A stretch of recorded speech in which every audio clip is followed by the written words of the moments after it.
महाराष्ट्र में बोर्ड के एग्ज़ाम्स के लिए उन्होंने ज़बरदस्ती किया कि आपको पहली डोज का सर्टिफिकेट चाहिए।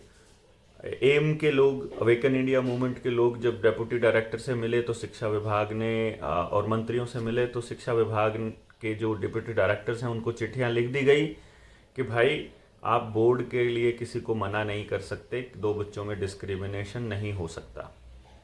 ऐसा ही हुआ हमारे साथ भी, अब हो रहा है।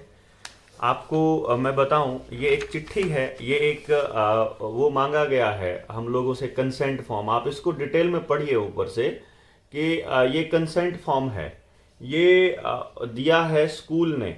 और इसको अगर आप रोक करके पॉज करके पढ़ेंगे तो आपको समझ में आएगा। मैं आपको इसको पढ़ा दूं।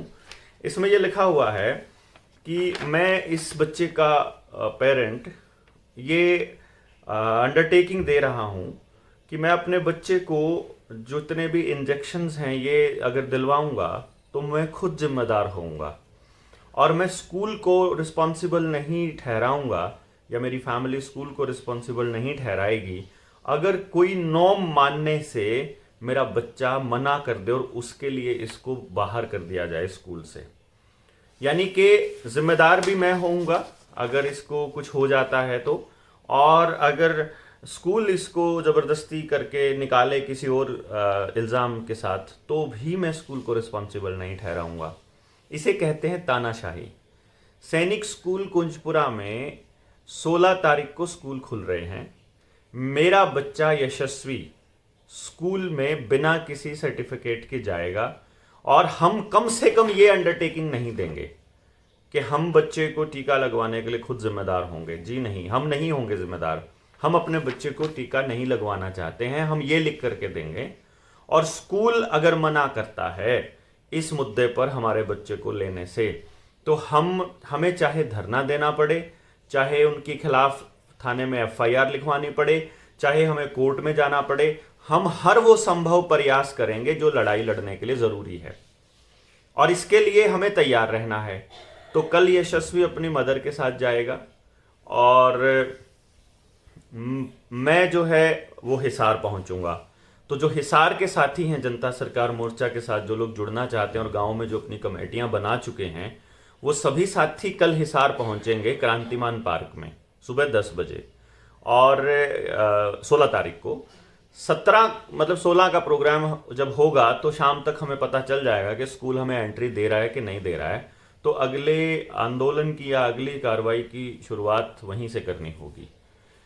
मैं आप लोगों को एक छोटी सी बात बता दूं कि ये कोई छोटी लड़ाई नहीं है, मैं पहले से कहता आ रहा हूं। और ये कोई आपको किसी बीमारी से बचाने का खेल नहीं है।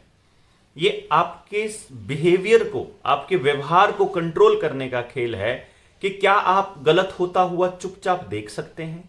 अगर आप किसी और के साथ गलत होता हुआ देख सकते हैं तो कल जब आपके साथ होगा तो भी दुनिया ऐसे ही देखेगी। और जब आप लोग सच्चाई के रास्ते पर नहीं चलेंगे, जब आप गलत का विरोध नहीं करेंगे, तो आपको उसका खामियाजा भुगतना पड़ेगा। लोग बता रहे हैं, अपने साइड इफेक्ट्स भी बता रहे हैं। लोग बता रहे हैं उनके परिवारों में और उनके आसपास कितने लोगों को नुकसान हो गया इस बूटी से। लोग बता रहे हैं कि अब हम अगली बूटी नहीं लेने वाले हैं। मैं आपको ये बता दूं, इसका सर्टिफिकेट बनवाना ही बहुत बड़ी गलती होगी, ये ध्यान रखिएगा। इसलिए आपको ये चीज समझनी पड़ेगी कि यदि आप इस जाल में फंसे, आपका यूएचआईडी बना, तो आप लोग उस ब्लॉकचेन में एंटर करने के लिए तैयार हो। न्यूरालिंक की चिप का तो जिक्र आ ही गया है ना। मेरे ख्याल से उससे तो कोई बंदा अब जो है वो अछूता नहीं है कि न्यूरालिंक के जो चिप है वो क्या कहाँ तक पहुँच चुकी है और किस लेवल पे जा चुकी है। फिर भी आपको बता दें कि कुछ मैक्सिमम बंदरों की मौत हो चुकी है जिन्होंने न्यूरालिंक की चिप इस्तेमाल की थी, और इंसानों पर इसका कुछ ये लोग मतलब कुछ क्या, मैं तो पूरा कहूँगा, ये लोग पूरी टेस्टिंग कर चुके हैं। और जो नैनो पार्टिकल्स आपकी बॉडी में जा रहे हैं, ये आने वाले वक्त में आपको इसी ब्लॉकचेन के साथ कनेक्ट करने का काम करेंगे जब 5G आ जाएगा। अभी के लिए मैं सिर्फ आपसे 2-3 खबरें ही शेयर करनी थी, तीनों खबरें मैंने शेयर कर दी। पहली खबर, 16 तारीख को हिसार पहुंच रहे हैं सभी क्रांतिकारी साथी। हिसार डिस्ट्रिक्ट के, हिसार जिला पूरा पहुंचे वहां पर। आपके पास खबर नहीं है, आपके दोस्तों के पास खबर नहीं है, तो प्लीज इसका लिंक भेजें। दूसरी खबर, सैनिक स्कूल में कल पता चलेगा, हो सकता है कि देशव्यापी आंदोलन की शुरुआत सैनिक स्कूल से ही हो जाए, कुंजपुरा वाले से। तो अभी हम तो नहीं होंगे वहाँ पर, लेकिन पता जरूर चल जाएगा। आपको अगली खबर भी हम कल ही दे देंगे। और तीसरी खबर ये है कि महाराष्ट्र के अंदर कोई सर्टिफिकेट नहीं मांग रही है सरकार बच्चों के पेपर के लिए।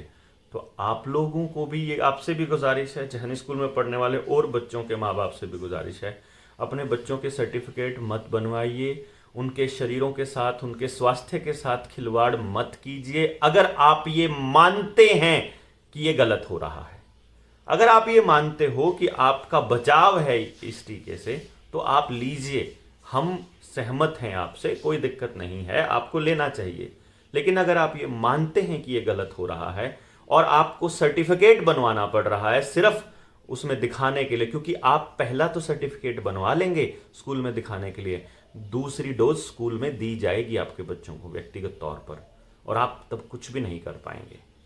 तो प्लीज, आपने बनवा भी लिया है तो भी विरोध कीजिए कि हम नहीं दिखाने वाले हैं। हमारा बच्चा होगा, चाहे अकेला खड़ा हो, हम विरोध करेंगे सरकार की इस धक्काशाही का, चाहे जो मर्जी हो जाए, आखिरी सांस तक लड़ाई लड़ेंगे। चाहे फिर उसके बाद हमें इनडिसिप्लिन में हमारे बच्चे को बाहर निकालें, कोई और बहाना करके बाहर निकाले, चाहे हमें पूरी जिंदगी अनपढ़ रखना पड़े अपना बच्चा। हालांकि ऐसा होगा नहीं, हमारा बच्चा बहुत पढ़ा लिखा है, वो आपने देख लिया, मतलब पढ़ा लिखा इन द सेंस कि वो दूसरी क्लास में ही 10वीं क्लास तक का सिलेबस कर ही चुका है। तो जो सिलेबस आज स्कूल में पढ़ा रहे हैं वो पहले से खत्म कर चुका है, वो आज से 8 साल पहले खत्म कर चुका है। तो हमें इनके सर्टिफिकेटों की जरूरत नहीं है इन चीजों के लिए, अपनी जिंदगी सर्वाइव करने के लिए भी नहीं है इनके सर्टिफिकेटों की जरूरत। लेकिन हम लड़ाई लड़ने के लिए लड़ेंगे, हम आपको बताने के लिए लड़ेंगे कि लड़ना जरूरी है जिंदगी के लिए।